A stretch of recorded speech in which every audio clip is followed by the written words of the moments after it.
भागवत गीता 5वां अध्याय।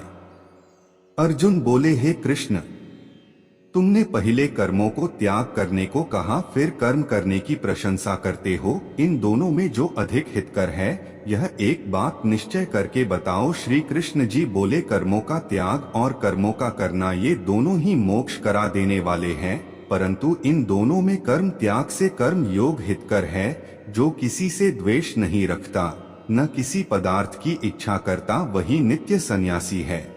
ऐसा पुरुष ही आनंद पूर्वक संसार बंधन से छूट जाता है। संख्या और योग को मूर्ख लोग ही जुदा दो कहते हैं, पंडित नहीं कहते हैं। जो इन दोनों में से एक में भी अच्छी तरह स्थित हो जाता है, उसको दोनों का फल प्राप्त होता है। ज्ञान योगियों को जो स्थान मिलता है, वही कर्म योगियों को प्राप्त होता है। ज्ञान योग व कर्मयोग एक ही है। जो ऐसा देखता है, वही अच्छी तरह देखने वाले हैं। हे महाबाहो, कर्मयोग के बिना संन्यास का प्राप्त होने दुस्तर है। कर्म करने वाले मुनिजन को ब्रह्मा प्राप्त होने में विलंब नहीं लगता। कर्म योग युक्त शुद्ध अंतकरण वाला, मन तथा इंद्रियों का जीतने वाला, संपूर्ण प्राणियों में अपनी आत्मा को देखने वाला, कर्म करता हुआ भी कर्म फल से लिप्त नहीं होता। योग युक्त तत्ववेता पुरुष देखते हैं, सुनते हैं, स्पर्श करते हैं, सूंघते हैं, खाते हैं, चलते हैं, श्वास लेते हैं, तो भी यह मानते हैं कि मैं कुछ भी नहीं करता। ये बोलते हैं, त्यागते हैं, ग्रहण करते हैं, मूंदते हैं, परंतु यही मानते है कि मैं कुछ है करता। यह बुद्धि धारण करते हैं कि इंद्रियां ही अपने अपने विषयों में बरतती है। जो प्राणी ब्रह्मा में अपर्ण कर संग को त्याग कर कर्म करता है, वह पाप में लिप्त नहीं होता। जैसे कमल पत्र पर जल नहीं ठहरता, योगी जन शरीर से, मन से, बुद्धि से तथा इंद्रियों की आसक्ति से रहित होकर आत्मा शुद्धि के निमित्त कर्म करती है। योगयुक्त पुरुष कर्मफल त्याग कर मोक्षरूप शांति को लाभ करता है, और जो योग रहित है, वह कर्म की इच्छा के बंधन में पड़ जाता है। सब कर्मों को मन में त्याग करके प्राणी इस नव द्वार की दे रूपी पूरी में न कुछ करता है, ने कराता हुआ आनंद पूर्वक रहता है।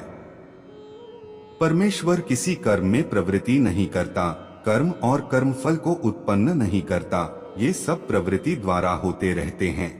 परमेश्वर किसी की पुण्य तथा पाप को नहीं लेता। ज्ञान जो अज्ञान से आच्छादित है, उससे जीव मोह को प्राप्त हो जाते हैं, परंतु आत्मा ज्ञान द्वारा जिसका ज्ञान नष्ट हो गया है, उनका वह आत्मा ज्ञान परेश्वर के रूप को ऐसा भाषित करता है, जिस प्रकार सूर्य संपूर्ण संसार को प्रक्षित कर देता है।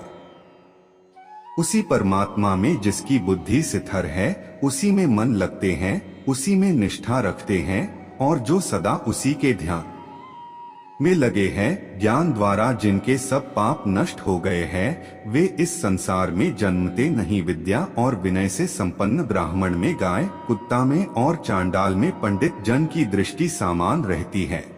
जिनके मन में इस तरह की ममता उत्पन्न हो गई है, उन्होंने इस लोक में जन्म मरण रूप संसार को जीत लिया है। क्योंकि ब्रह्मा निर्दोष और सर्वत्र समान है, इसलिए वे ब्रह्मा को प्राप्त हो जाते हैं। जो प्रिय पदार्थ को पाकर प्रसन्न और अप्रिय को पाकर खिन्न नहीं होते, ऐसे स्थिर बुद्धि वाले मोह से रहित ब्रह्मा वेता को ब्रह्मा स्थिर जानो। बाहरी पदार्थों में जो आसक्त नहीं होने देता, वही आत्मा सुख का अनुभव करता है, और ब्रह्मा में अंतकरण का मिलकर अक्षय सुख प्राप्त करता है। इंद्रियों के स्पर्श से जो लोग भोग होते हैं, वे वस्तुतः दुखदायी होते हैं। उनका आदि भी है और अंत भी है। हे कौन्ते, ज्ञानी लोग ऐसे भोगों में रत नहीं होते। शरीर छूटने के पहले जो मनुष्य काम और क्रोध के वेग को सहन करने में समर्थ होता है, वही योगी और सच्चा सुखी है। जो योगी आत्मा सुख से सुखी, अंतर आत्मा के आनंद से आनंदित और अंतर ज्योति से प्रकाशित है, वह ब्रह्मा रूप होकर ब्रह्म निर्माण को प्राप्त होता है। पाप जिनके नष्ट हो गए हैं, द्वंद्व बुद्धि दूर हो गई है, मन जो जिन्होंने वश में कर लिया है, जीव मात्र का जो हित चाहते हैं, ऐसे योगी को ब्रह्मा निर्वाण प्राप्त होते हैं। काम और क्रोध जिनमें नहीं है, मन के वेग को जिन्होंने रोक लिया है। ऐसे आत्मा ज्ञानी योगियों को ब्रह्मा निर्माण सहज ही प्राप्त होते हैं। बाहरी पदार्थ के संयोग से अलग कर दोनों भौहों के बीच में दृष्टि लगाकर नासिका के भीतर चले वाले प्राण तथा अपान वायु को सम करके इंद्रियां, मन और बुद्धि को वश में करके इच्छा, भय, क्रोध को त्याग मोक्ष की इच्छा करने वाले योगी जीवन मुक्त है। जो मुझको सब यज्ञों और तपों का भोक्ता, संपूर्ण लोकों का स्वामी और सब प्राणियों का मित्र जानते हैं, उन्हीं को शांति प्राप्त होती है। इति 5वें अध्याय का महात्म्य।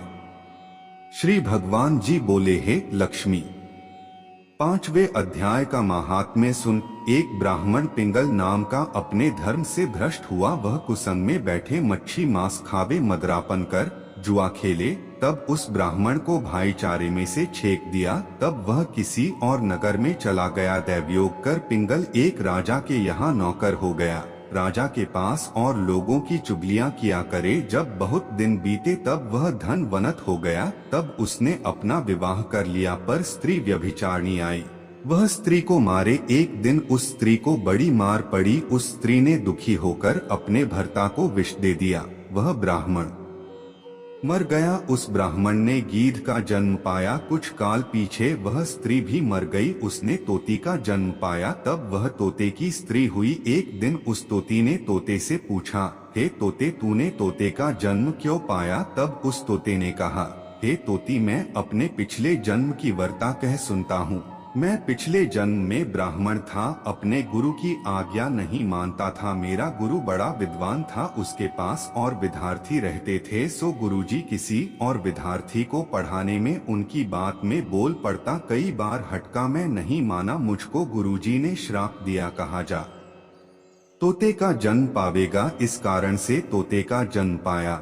अब तू कह, किस कारण से तोती हुई?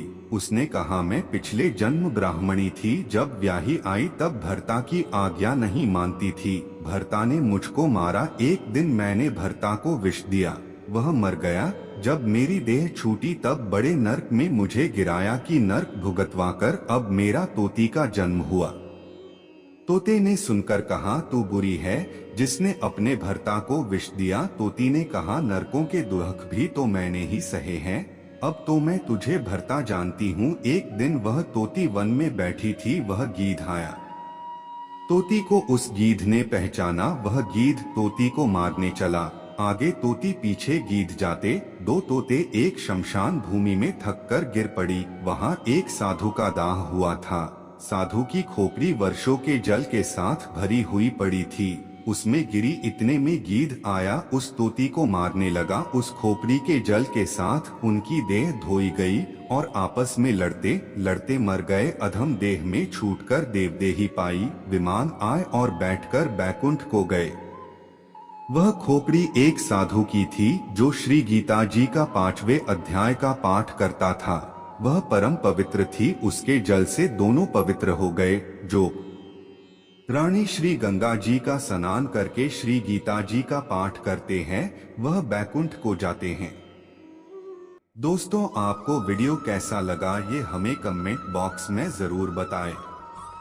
अगर आप चैनल पे नए हैं तो सब्सक्राइब करें और बेल आइकॉन पर क्लिक करें ताकि वीडियो डालते ही आप तक नोटिफिकेशन पहुंचे।